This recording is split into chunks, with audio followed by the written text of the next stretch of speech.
Hi, Rick. Hello, Sarah. Merry Christmas. Merry Christmas.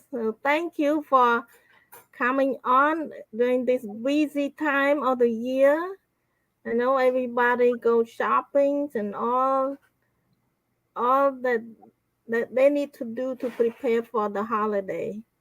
So this is a very busy time of the year, but thank you for our audience that watching us online. Thank you. So if you have any question during our conversation, feel free to put it on in the comment slot, and we can see your comment. Okay. So for our viewer, our show is we'll talk about history. This is a history chat because Rick is an author. He wrote his 10th book is the history book, and I I wrote one book, and it's my memoir. So we'll touch base a little bit about our book. So this is my book. It's called How I Survived the Killing Fields. And a Rick book, we'll put it on the screen in a few minutes. Rick's book is called They Made America Great. Why don't I show book the banner for Rick? This is the banner for Rick. He's an authority in on the history. He read many books before he come up to this one book. It, the name of the book is called They Made America Great. So that's the book that prompted me to host him online live a couple times a month. So we are so glad that you join us. Thank you for supporting Rick, and feel free to put your question in the comment space, and we can see your question. So my banner, I'll show briefly and we'll take off. This is my banner. I'm Sarah M. again. I'm an author of the book How I Survived the Killing Fields, and I'm also a speaker. So I go into the community, and if any group that want a speaker like me to come and speak to inspire their audience, I will be there. And Rick is a very good storyteller. So if you need a storyteller to entertain, Rick will be a good person. But right now, his knee is bothering him, so he may not be available right now until he fixes his painful knee. So let's get into the program today. Let me introduce uh, Rick formally. Our presenter today is the 10-time nonfiction book author and an authority on American history. He spent most of his adult life living aboard boats and has traveled far and wide in the America. So let's welcome Rick Rhodes. Rick, welcome. Yeah, thank you, Sarah. This is a good Christmas story today, so let's get right on into it. Okay, so the Christmas Eve in 1914 in the field of Flanders.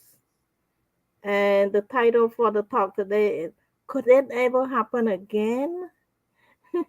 so so now it's almost Christmas. And today you are not going to talk about your usual one individual story, an American story like we used to. So or even talk about something that was part of American history. Today, you are going to tell us about something that occurred 108 years ago on the battlefield of World War One. But it is a real Christmas story. I can't wait to hear it. So tell us, Rick. Okay, I can't wait to give it. It is. It's not American, as you say, but it's something very important. And some of my friends where I used to work in the government says wars are terrible. We should never have wars again. But I think we'll always have wars. There's always evil people in the world. That in the 20th century, Adolf Hitler, Joseph Stalin, as you well know, Pol Pot, and even today, Vladimir Putin, what he's doing to the Ukrainian people. And we're always going to have wars, and we always need the military. I believe we have a strong military to handle those wars, or better yet, deter them.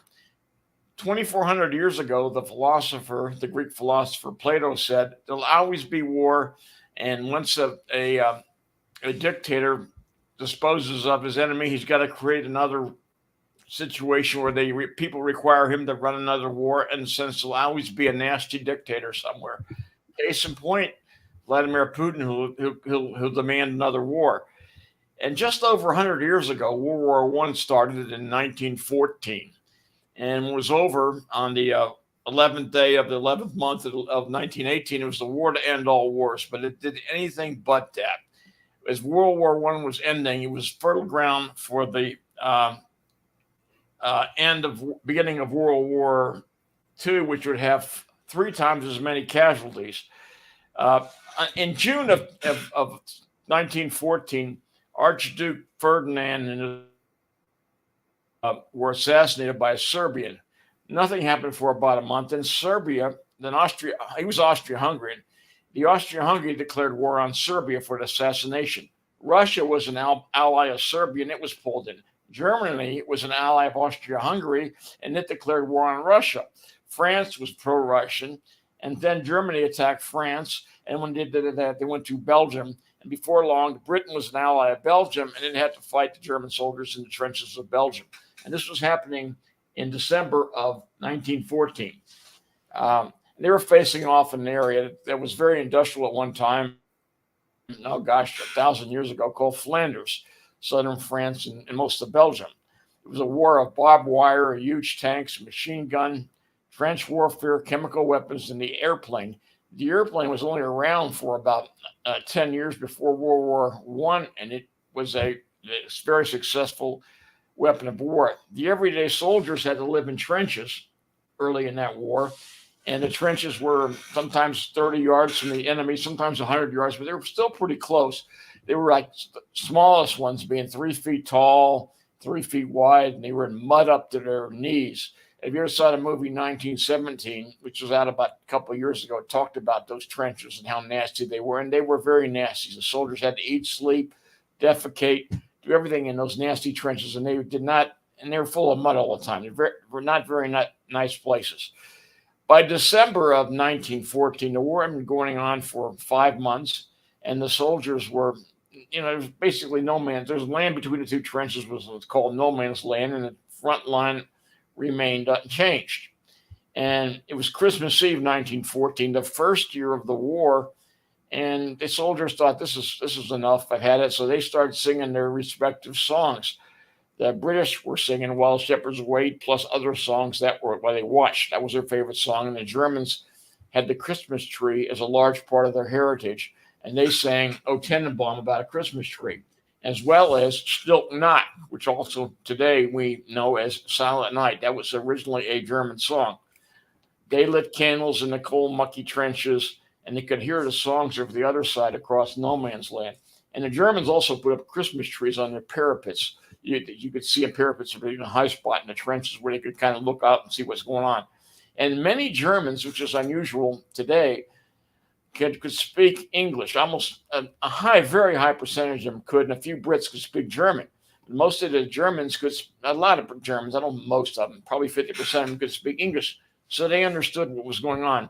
And this was a special time of year, and they didn't like where they were, like anybody wouldn't like being around at Christmas time.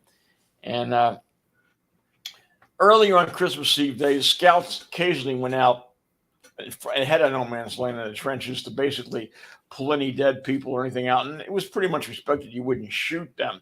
And scouts from the British and the Germans met on Christmas Eve day, and they came to an understanding tomorrow is Christmas. You know shoot, we know shoot. Okay, both sides say, yeah, that's a great idea. So on Christmas Day, there was an impromptu ceasefire. You know, shoot, we know, shoot. And then a few soldiers began sauntering into no man's land. And soldiers being soldiers, they were trading gifts, plum pudding, chocolate, sausage, buttons, and from the other side's uniform, and of course, tobacco and schnapps. And German cigars and pipe tobacco were exchanged for British tea, very popular. And even on Christmas Day, there was a friendly account of a soccer match between the two players, and someone even said the score was 3-2. I don't know if that's true. Many accounts have that going on, and I try to be as true to reality in these speeches as I am. And that might have been an embellishment. It might have not been. It probably wasn't. If they come up with a score, the Germans won 3-2. But anyway, they were these were just ordinary soldiers doing the dirty work on the country. And one of the soldiers, I don't know if it was British or German, mentioned the other side, what in the heck are we doing here, fighting each other? And they said that to each other on Christmas Day, 1914. That was said probably more than once to the enemy soldier. And on both sides, they were just doing the dirty work of their country, and basically had to, doing that. In less than a half a week, though, the hierarchy, the generals and the politicians got wind of this going on. And they said, we're supposed to be orchestrating a war. This is the generals and the politicians. And these men are having a fraternization with the enemy, which is a very serious offense in most militaries. And they're going on, even though it was Christmas time. And they had to, there was no room for this. So if the British soldiers were caught doing this, they would be court-martialed. And if the German soldiers were caught, they would be shot. So they said, we have to end this right away. And by the way, there was one sullen German soldier who would never take part in this. He was very dour, and he's sitting there like, why are we doing this? This is Christmas. I don't care. His name was Corporal Adolf Hitler, and he wouldn't take part in it. So that tells you something. It tells you a lot, actually.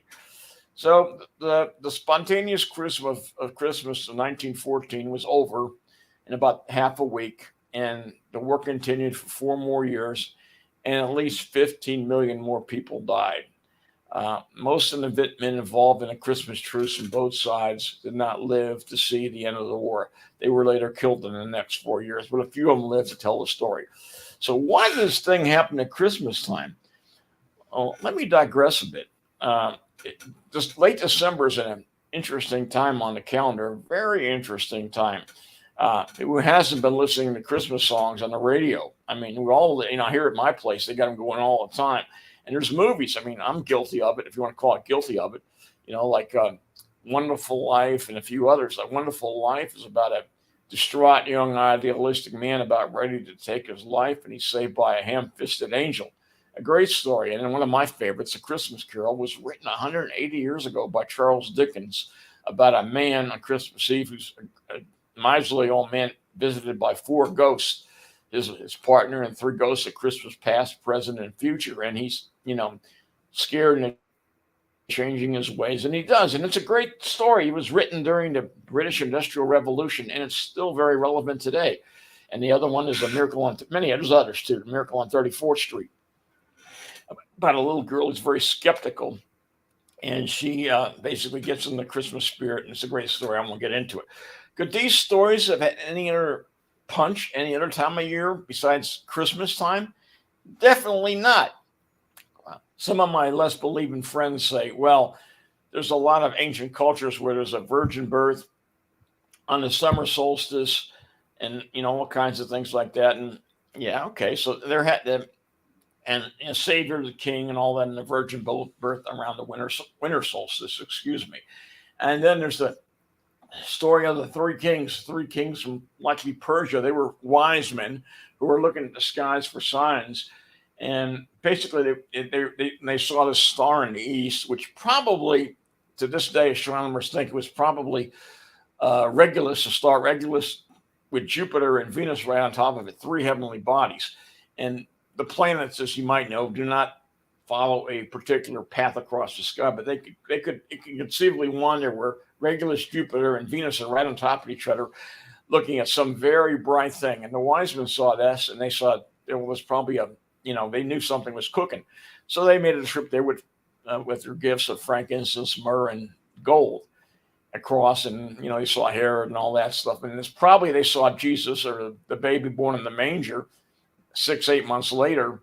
But it would, so what? And they say that those stars probably occurred in April, which is fine. It's very possible. Still, even if it occurred in April, we've been saying, I say to that, so what? For the last 1,800 years, we've been celebrating Christmas on December 25th, and it's a great thing that we do. And the soldiers knew that too. And could this ever happen again? Something like a Christmas truce. And let me get into some of the reasons why it happened. First of all, the soldiers were not that far apart from each other. They were only yards at the closest, 100 yards at the most distant. They could hear each other. Second, they were all Christians, both sides, whether Lutheran, German Lutheran, or British Episcopalian. They still believed they were Christians, so they shared the same basic religion.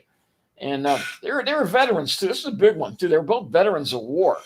They saw how nasty war could be, and they were fighting in the trenches. They were not raw recruits who go in there sometimes like, I'm going to go kill the enemy and rah off my country. They've been in the trenches for 5 months, 4 months, at least 3 months, and they said, this is enough. I'm a veteran. I've gone through this. I've seen my friends killed, and I think raw recruits would not have felt the same way. But veterans said, okay, this is enough. They realized how horrible it was, and both sides realized that, and they had more empathy with the other side than they did with their own side.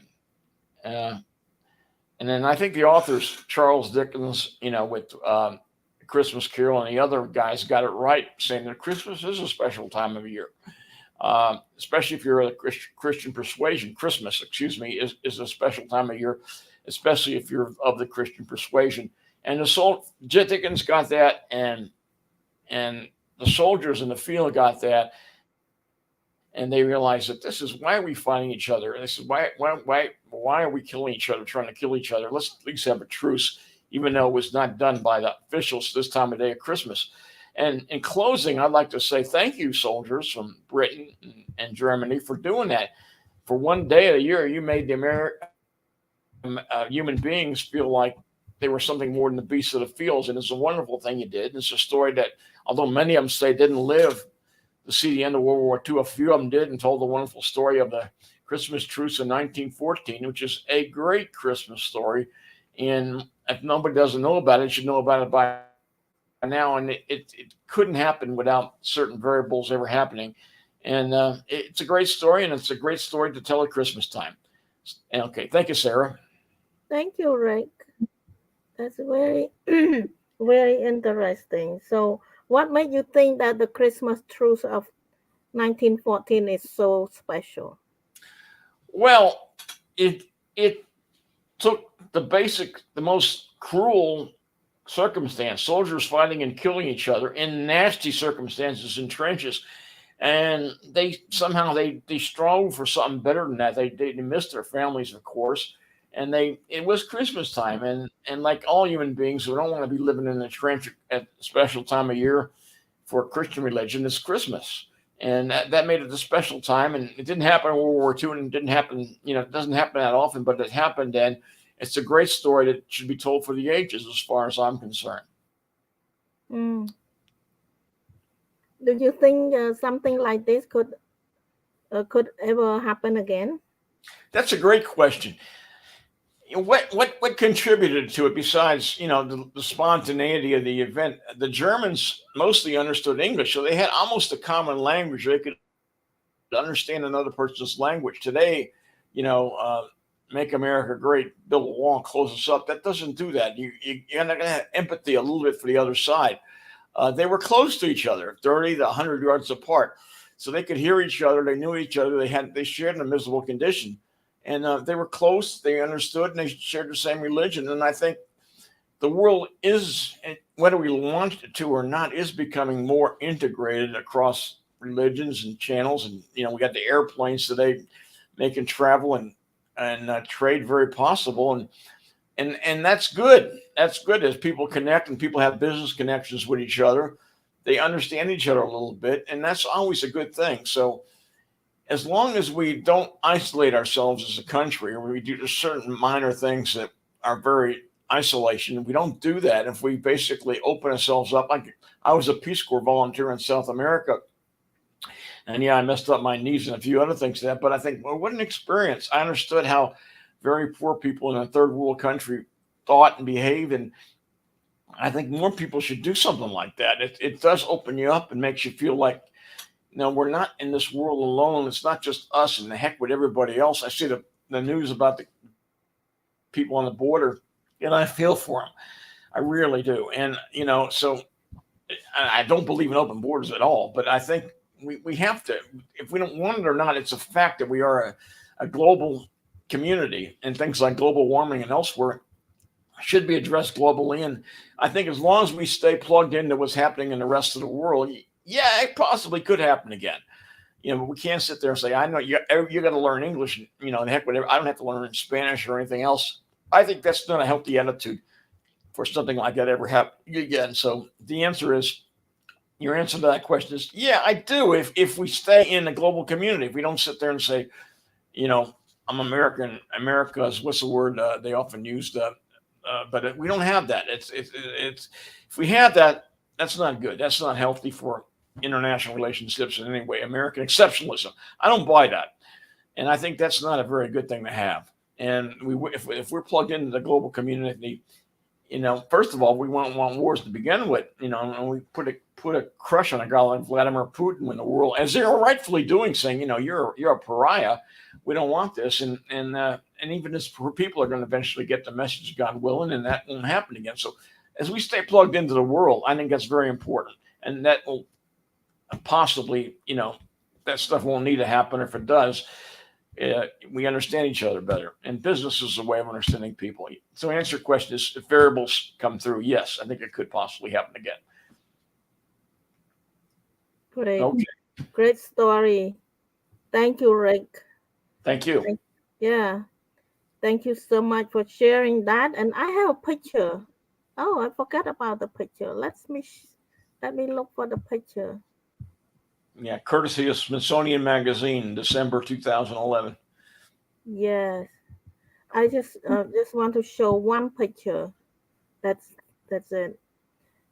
Yeah, thank you. Yeah, credit to Smithsonian Magazine. The black and white picture. So thank you again, Rick. And the website is on the screen. If you want to follow Rick and go and check out his book, and this is his book. They Made America Great. And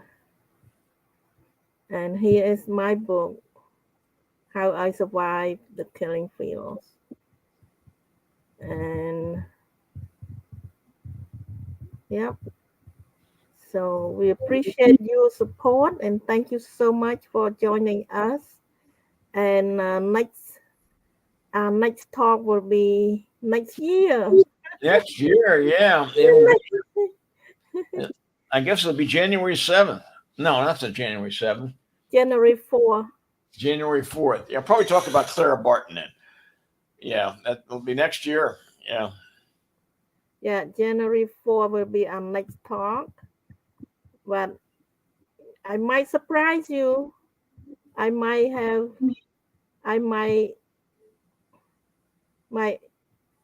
host somebody that has the book that is worthy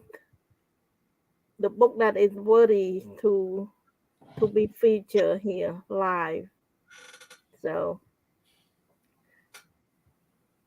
but we want to wish you a Merry Christmas and a very Happy New Year. So between now and New Year, we are not going to come back live again until the New Year.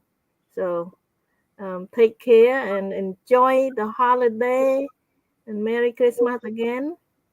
And see you in a very brand new year. As they say down south, Feliz Navidad. Feliz Navidad. I love that song. Yeah, yeah. Okay, so yeah.